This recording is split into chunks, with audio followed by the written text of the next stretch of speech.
All right, let's begin with an outline of the letter to the Colossian church. So, when was it written? Well, it's likely that the letter was penned between the years 58 and 60 AD. Now, who wrote it? That's an easy one. The Apostle Paul. Moving on to the notable people and places mentioned in Colossians, we have Christ, Paul, Timothy, and Aristarchus. He is the image of the invisible God, the firstborn of all creation. Therefore, as you have received Christ Jesus the Lord, so walk in him. Therefore, if you have been raised up with Christ, keep seeking the things above, where Christ is seated at the right hand of God.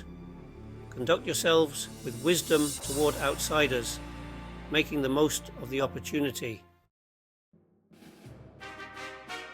He is the image of the invisible God, the head of the body, the beginning, and the firstborn from the dead, the hope of glory.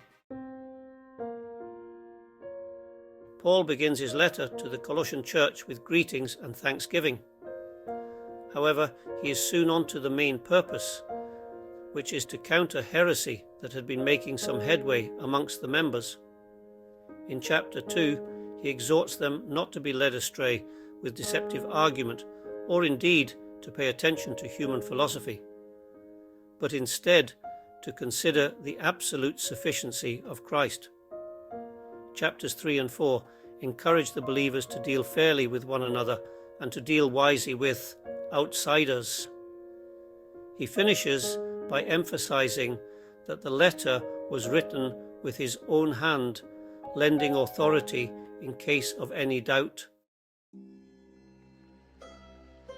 In this letter, Paul again has to instruct the early Christians on the person of Christ and his all-encompassing work of grace amongst the believers.